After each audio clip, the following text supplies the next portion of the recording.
Le but de ce petit tuto est de vous montrer comment paramétrer le système de sécurité pour votre projet.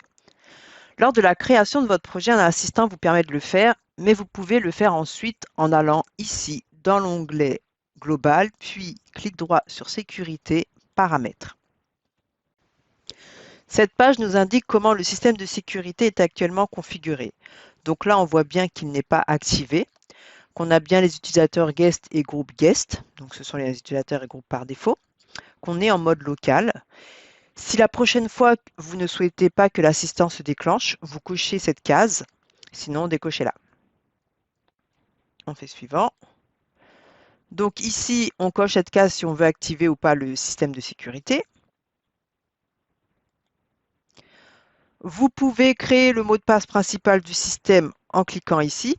Alors attention, surtout il faut bien l'enregistrer car vous en aurez besoin par la suite pour apporter des modifs. Et si vous le perdez, on n'a aucun moyen de le retrouver. Donc là, on va créer Proface par exemple.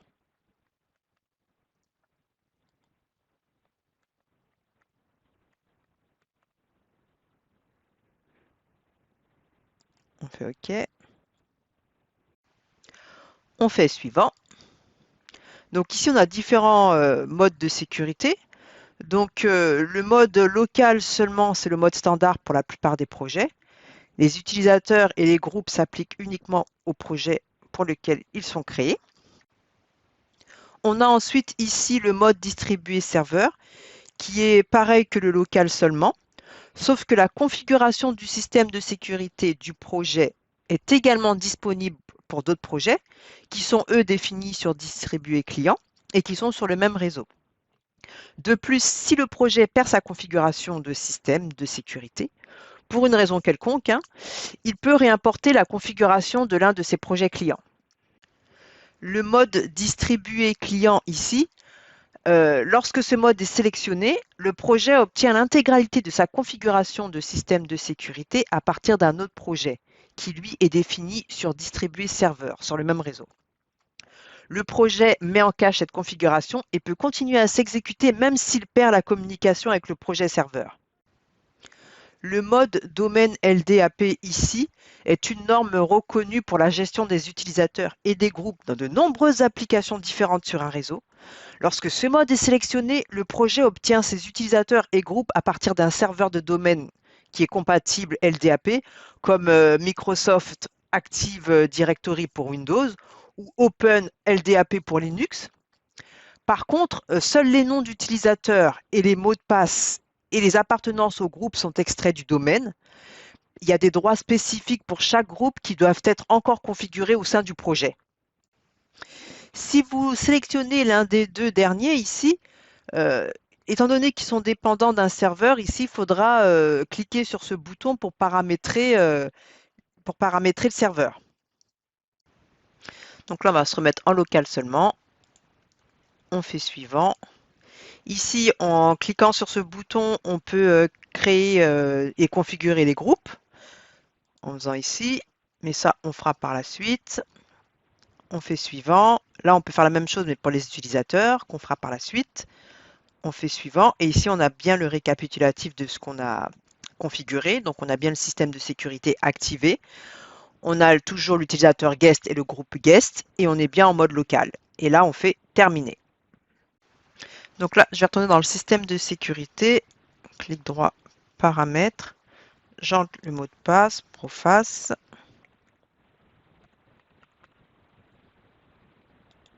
OK. Je vais supprimer le mot de passe. Donc là, je mets rien et je valide.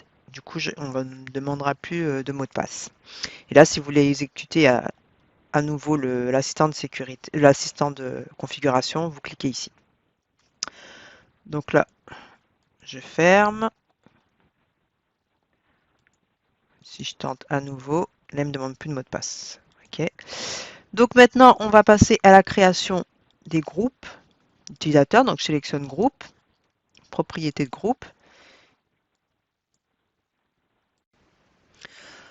Donc ici, dans le menu déroulant, vous avez le groupe d'utilisateurs que vous configurez actuellement. Donc là, pour le coup, on n'en a qu'un. Donc, en fait, on a deux groupes par défaut pour tous les projets. C'est guest et les droits par défaut.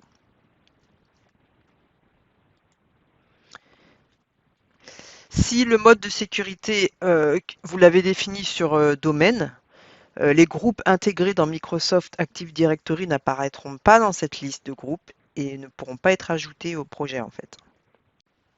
Ici, on peut définir des droits d'accès au runtime. Donc là, par exemple, pour les droits de sécurité, on peut utiliser en fait les mêmes droits que ceux du groupe droit par défaut. Ici, on peut déterminer des niveaux de sécurité. Donc, en fait, on peut limiter l'accès à certains objets au groupe en question. Ensuite, on peut autoriser les membres de ce groupe à démarrer le projet, fermer le projet, écrire dans l'espion de tag, c'est-à-dire modifier les valeurs en local, exécuter une autre tâche Windows, avoir accès et pouvoir modifier au système de sécurité, avoir accès au gestionnaire de tâches de Windows, activer le système de sécurité à distance et aussi les outils de débogage à distance, avoir accès à la fonction de sécurité, c'est-à-dire pendant le runtime, c'est-à-dire autoriser la création de nouveaux utilisateurs, avoir accès aux clients légers web et aussi avoir accès à Secure Viewer. On peut ici définir les droits d'accès au développement, c'est-à-dire au logiciel, donc toujours les droits par défaut, les niveaux de sécurité. On peut aussi donner les accès aux paramètres du projet, pilote, source de données, la configuration du réseau, la création et la modification de tags, la création et la modification des écrans, et aussi créer et modifier des feuilletages tels que les alarmes, les courbes, etc. Ensuite, ici, si on veut créer un nouveau groupe, on clique ici. Si on souhaite supprimer le groupe actuel, on clique sur supprimer. Si on souhaite remettre les paramètres du groupe actuel avec des droits par défaut, on clique ici. Sinon, on a aussi accès aux paramètres avancés. Donc, ça concerne les mots de passe. Donc ici, on a accès à la limite minimum du nombre des caractères pour les mots de passe, le nombre minimum de caractères spéciaux, le nombre minimum de caractères numériques, le nombre minimum de caractères alphabétiques. On peut aussi cocher la case si on souhaite que le mot de passe soit sensible à la casse. Ici, on va déterminer le nombre de jours que l'on peut garder le même mot de passe. Ensuite, le nombre de minutes, en fait, le temps qu'on laisse à un utilisateur pour saisir, pour se loguer, en fait. Et ensuite, on peut aussi déterminer si on veut ou pas effacer l'obligation de se loguer par les utilisateurs. Si là, je mets 1, ça veut dire que les utilisateurs ne seront pas obligés de se loguer. Ensuite, ici, on a accès à la déconnexion automatique. Donc là, on met le nombre de minutes après que, soit après que l'utilisateur s'est logué, donc ça veut dire au moment où il s'est logué, après il y a un décompte, ou sinon à partir de la dernière action faite par l'utilisateur. Ici, on peut aussi déterminer la déconnexion automatique sur en fait le web client. Ça veut dire une fois que l'utilisateur s'est déconnecté, on aura une déconnexion automatique du web client. Ici, on peut déterminer aussi le verrouillage automatique en cochant la case autorisée. Et là, on donne le nombre d'essais possibles par l'utilisateur. Il a le droit d'échouer à un nombre de fois possible. Et on peut aussi réinitialiser le compteur au bout d'un certain temps. Donc là, on va créer un nouvel utilisateur. Donc là, on va mettre par exemple admin. Enfin, on va créer un nouveau groupe, excusez-moi. Donc là, on fait OK. Donc on détermine les droits pour ce groupe. Donc on est sur un compte administrateur, donc on va lui permettre de tout faire. OK. Et on valide. On va maintenant changer les paramètres du groupe guest. Et on va mettre comme niveau de sécurité de 0 à 1. On va valider. Ensuite, on va créer un nouveau groupe. On va faire ici nouveau, que l'on va appeler opérateur.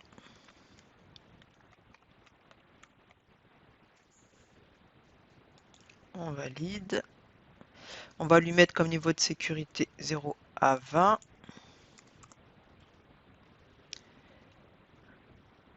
Et on valide.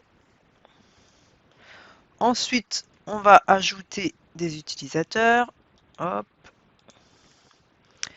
Donc ici, au niveau des utilisateurs, là on a bien l'utilisateur actuel qui est guest. De toute façon, c'est le seul qui est créé. Ici, si on veut modifier ses paramètres, on va dans Réglages. Donc là, on peut lui changer son mot de passe. On peut aussi lui changer son groupe. Donc par défaut, c'est guest. Ensuite, on fait OK. Ici, si on veut créer un nouvel utilisateur, on clique ici sur Nouveau. Et si on veut effacer un utilisateur, on le sélectionne dans la liste et on clique sur Effacer. Ici, au lieu de supprimer un utilisateur, on peut tout simplement le bloquer. Comme ça, l'utilisateur il sera incapable de se loguer au niveau du développement et au niveau du runtime. Ici, on a utilisateur en runtime. Si cette case n'est pas cochée, l'utilisateur ne pourra pas être modifié, bloqué ou supprimé pendant le runtime. On va maintenant créer nos utilisateurs. Donc, on va faire nouveau ici. Donc, utilisateur, on va l'appeler admin. Mot de passe admin.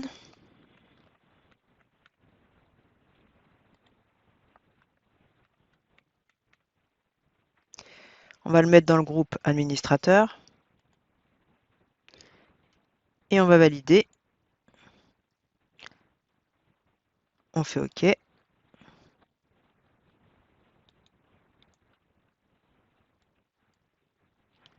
Encore nouveau.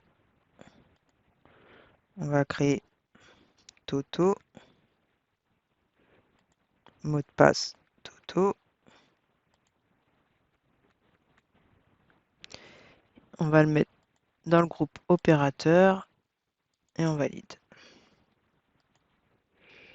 Voilà, on a nos trois groupes et nos trois utilisateurs. On va maintenant finaliser nos paramètres de sécurité. Donc soit on retourne sur sécurité, on fait un clic droit et on fait paramètres, ou sinon on va dans l'onglet projet ici et on fait ici configure. Et là on arrive sur notre interface de paramétrage de sécurité. Donc là on voit bien que notre fonction de sécurité elle est activée. Donc le mot de passe principal, on l'a désactivé. Ici on retrouve le mode. Ici, on retrouve le clavier qui sera affiché lorsqu'on va vouloir se connecter ou pas. Ensuite, ici, si on veut démarrer l'assistant, on clique ici. Ici, on peut sauvegarder, donc exporter un fichier où il y aura tous les paramètres de sécurité ou même l'importer. Ici, on peut avoir accès au groupe et aux utilisateurs. Cette case ici vous permet en fait, lors de la connexion, d'afficher une liste déroulante avec les utilisateurs. Et la case ici permet de forcer un utilisateur à se connecter avec son propre compte lorsqu'il est invité à signer électroniquement un événement. Et si cette option n'est pas sélectionnée, en fait, le compte utilisateur actuel reste connecté quel que soit le signataire électronique de l'événement, en fait. Donc nous, on va cocher cette case, comme ça on aura la liste déroulante. Et on va valider. Donc ici, si on veut se connecter dans le projet, ça se passe ici. Donc là, vous voyez bien, on a bien la liste déroulante. En faisant les plus, les moins, on a accès aux différents utilisateurs. On va maintenant mettre tout ça en application. Donc, on va aller se placer sur nos écrans. Donc, onglet graphique, écran, sécurité. Donc, j'ai déjà remis les utilisateurs et mots de passe et les niveaux pour chaque utilisateur. Donc, maintenant, on va aller créer un bouton ici qui va nous permettre de nous loguer. Donc, log on. Ensuite, ici, on va aller chercher la fonction justement pour se loguer. Donc, c'est $,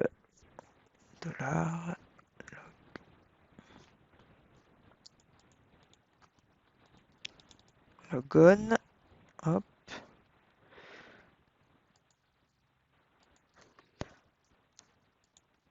On va placer ici deux objets pour avoir le nom d'utilisateur actuel.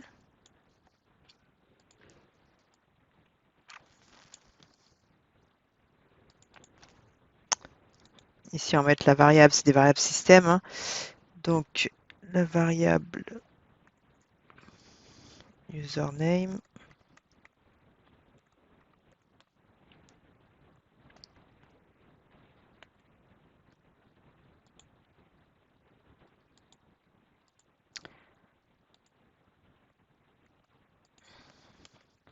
On va afficher le niveau de sécurité.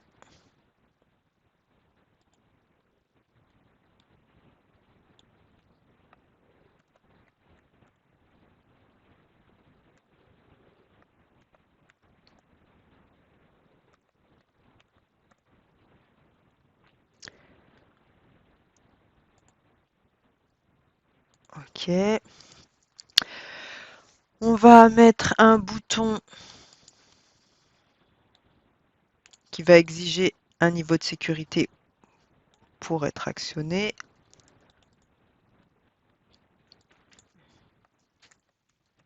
Ouverture van.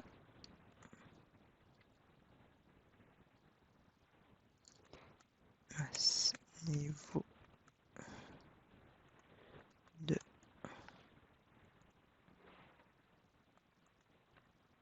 sécurité min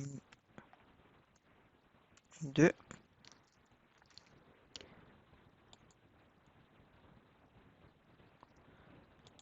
Là, on va lui dire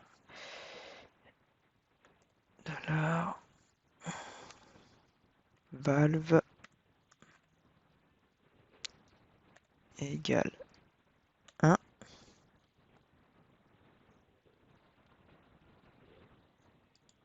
Donc là, bien évidemment, notre tag, il n'existe pas. Donc on va le créer. On va faire oui. On va dire que c'est un booléen. Et on va faire OK.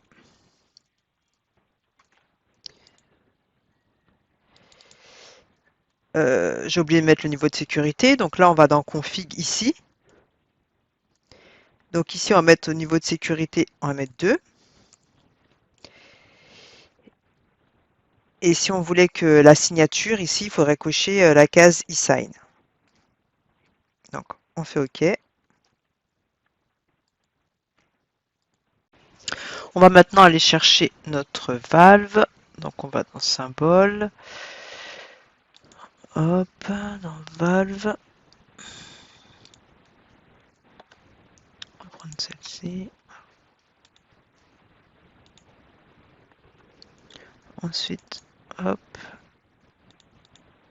On va aller chercher valve.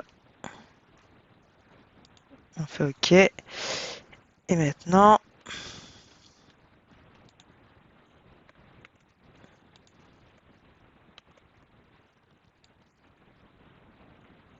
on va utiliser la signature avec et sans signature pour la fermeture.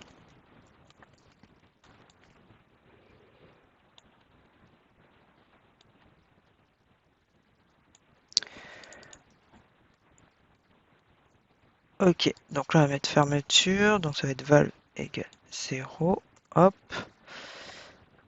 Au niveau configuration, donc là on va mettre niveau 20.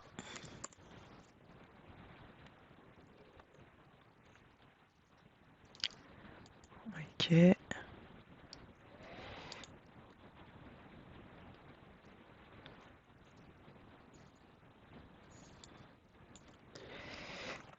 Fermeture.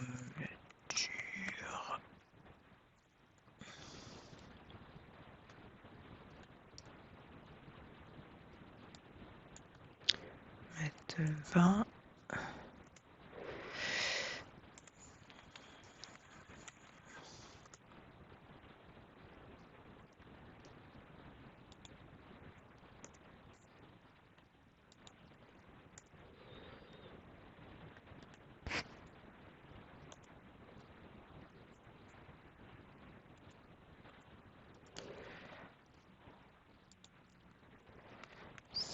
signature numérique.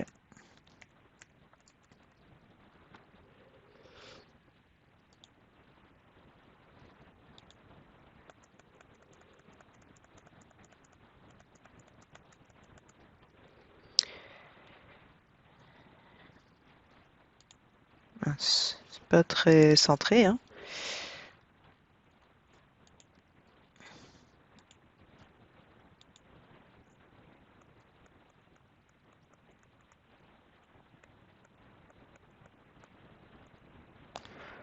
Ok.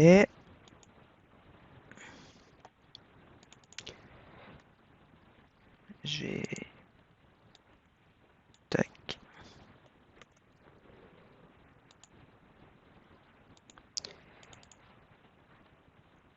Là, on va mettre 0 aussi. Config, cette fois-ci, on va mettre toujours au niveau de sécurité 20. Et on va cocher e-sign pour qu'on soit obligé de signer. Ok. Hop.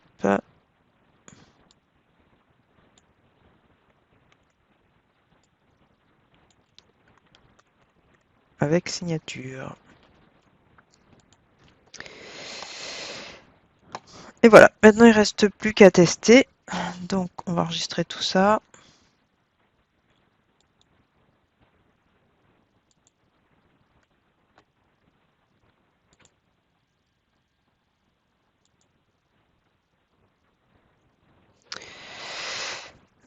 Donc voilà, donc ici on va se loguer en tant que guest par exemple. Donc guest du coup, ben, niveau de sécurité c'est 1, donc on n'a accès à rien. Si je me log en tant que Toto,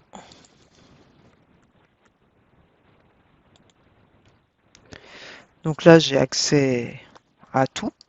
Donc je peux ouvrir la vanne, la fermer, l'ouvrir à nouveau, la fermer, mais cette fois-ci je dois signer numériquement. Donc Toto, je suis OK et du coup je peux la fermer. On va maintenant se loguer admin. Admin, lui, il a accès à tout aussi. Donc, voilà, donc lui, il peut aussi ouvrir la vanne, la fermer, etc.